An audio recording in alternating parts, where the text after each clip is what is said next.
Radio Divan. Pour une psychanalyse populaire, l'émission de Guylaine Dubois et Lucas Bielli, produite et réalisée par FM+.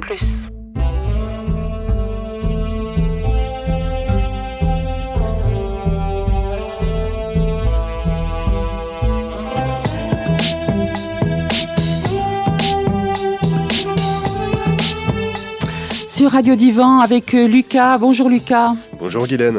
Sur le thème aujourd'hui de la mélancolie. Eh oui, nous allons partir pour commencer au Japon. Dans le mythe japonais d'Izanami et d'Izanagi, la mélancolie est associée à la mort. Selon la légende, Izanami, la déesse de la création, est morte en donnant naissance à Kagutsushi, le dieu du feu. Après sa mort, Izanami est descendue dans le monde des morts, appelé Yomi, où elle est devenue la déesse des morts. Izanagi, le dieu du ciel et de la terre, était profondément attristé par la mort d'Izanami et a décidé de la ramener à la vie. Il est donc descendu dans le monde des morts pour la chercher. Lorsqu'il l'a trouvée, elle lui a demandé de ne pas la regarder, mais il ne pouvait pas résister à la curiosité et a allumé une torche pour voir son visage. Il a alors découvert qu'Izanami était devenue une créature hideuse et décomposée à cause de sa longue vie dans le monde des morts.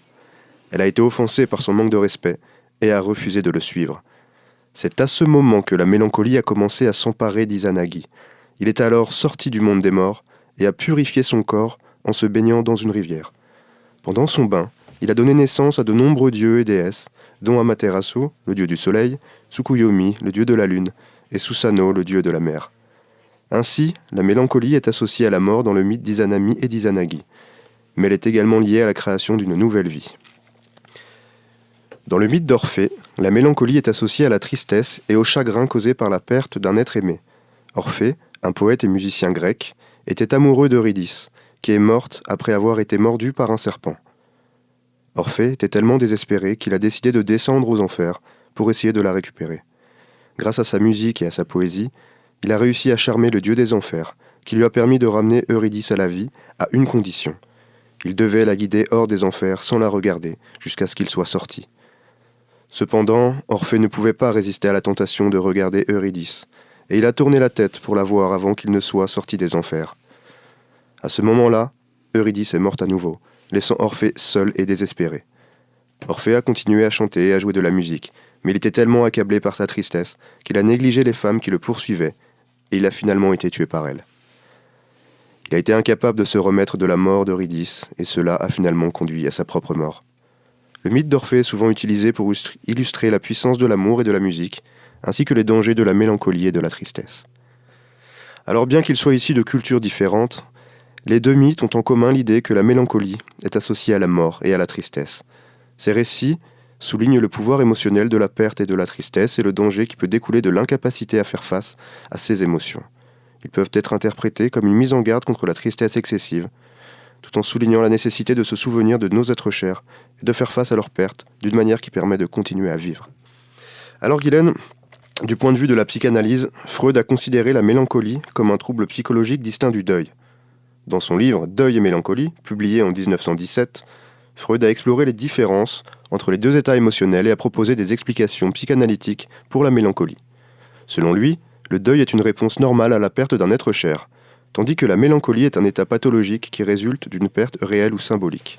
Il a suggéré que la mélancolie est causée par une perte narcissique, c'est-à-dire la perte d'un idéal de soi ou d'un objet d'amour. Il a également souligné que la mélancolie implique une introjection, c'est-à-dire l'incorporation d'un objet perdu ou idéalisé à l'intérieur de soi. Cette incorporation peut conduire à une identification avec l'objet perdu, ce qui peut expliquer le sentiment de culpabilité et d'autodépréciation qui caractérise souvent la mélancolie. Freud a donc proposé que le traitement de la mélancolie implique de travailler avec le patient pour explorer les conflits inconscients sous-jacents qui ont conduit à l'introjection de l'objet perdu. Le but est de faciliter la réintégration de l'objet perdu dans le psychisme de la personne en aidant le patient à comprendre ses sentiments et ses désirs refoulés. La théorie de Freud sur la mélancolie a été l'objet de critiques de la part de nombreux psychanalystes et chercheurs en psychologie. Certains psychanalystes, tels que Mélanie Klein, ont remis en cause la distinction que Freud a établie entre le deuil et la mélancolie, affirmant que les deux états émotionnels sont étroitement liés et que la mélancolie peut être considérée comme une forme de deuil pathologique. D'autres psychanalystes, tels que Jacques Lacan, ont critiqué l'idée que la mélancolie est causée par une perte narcissique, arguant que d'autres facteurs, tels que des facteurs biologiques, sociaux et culturels, pouvaient jouer un rôle dans le développement de la mélancolie.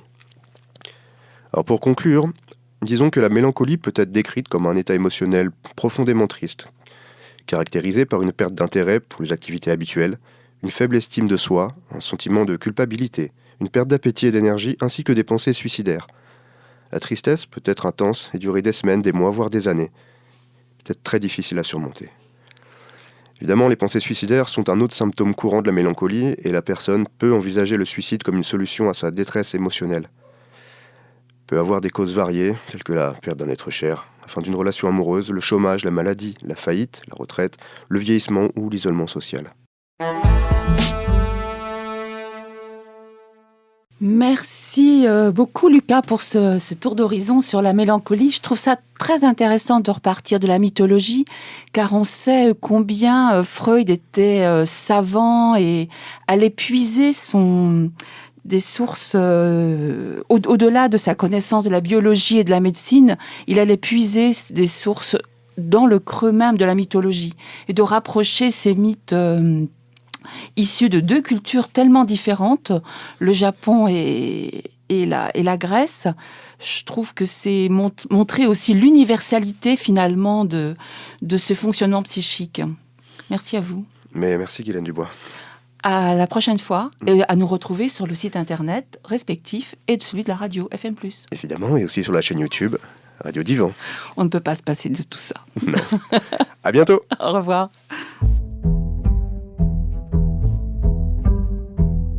C'était Lucas Bielli et Guylaine Dubois pour Radio Divan, une émission produite et réalisée par FM+. Sur une musique originale de William Balfour, à retrouver sur radiofmplus.org, sur YouTube et Deezer.